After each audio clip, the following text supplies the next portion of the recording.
When you drink organic milk, is this the kind of farm you imagine it comes from? This is the High Plains Dairy Complex of Aurora Organic Dairy, one of the country's largest suppliers of organic milk. The milk that leaves this farm is sold in grocery stores and retailers like Walmart and Costco under names like Great Value and Kirkland. And like any organic food, it costs more. Shoppers can pay up to twice as much for Aurora's milk than regular brands. But a Washington Post investigation found that the company's milk may not be as organic as it promises. To earn the USDA organic seal, third-party inspectors have to make sure the farm is meeting certain requirements. And one of those rules is how much time cows spend in a pasture eating grass. Washington Post reporters made visits to the Colorado facility on 8 days in August, September, and October of 2016. On one of those trips, we used a drone to capture aerial images. The company says there are 15,000 cows on the more than 6,000-acre complex. We flew over 5 different locations to see if the cows were grazing. Here's what we found. Aerial images showed cows primarily contained to the feedlots at each location.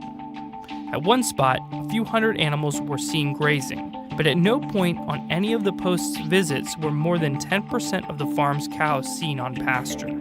Now this matters because how often cows graze has a big impact on how healthy the milk is supposed to be. The Washington Post sent Aurora's milk, plus some other regular and organic samples, to be tested here at Virginia Tech.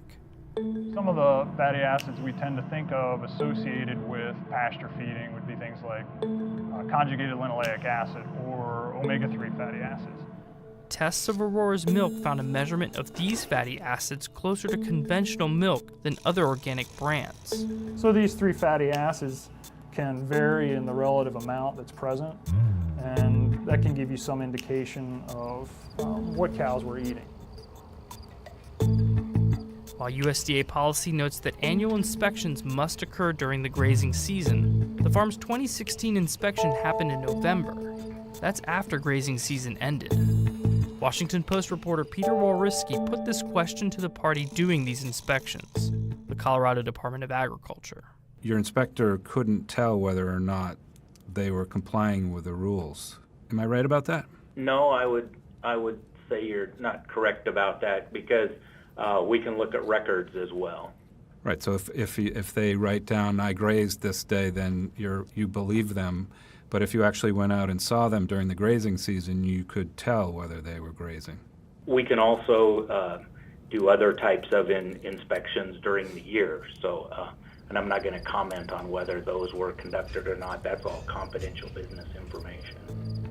An Aurora spokesperson confirmed to the Post that the November inspection was the only one last year.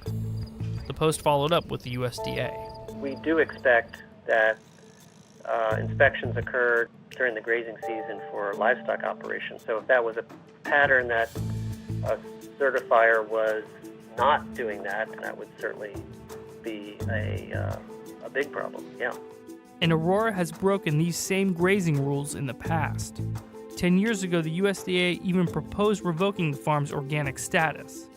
Instead, Aurora pledged to fix the problem. The demand for organic milk continues to grow, and that means that what you buy in the store may come from farms that look more and more like this, and less like the rolling green pastures you often see in the milk carton.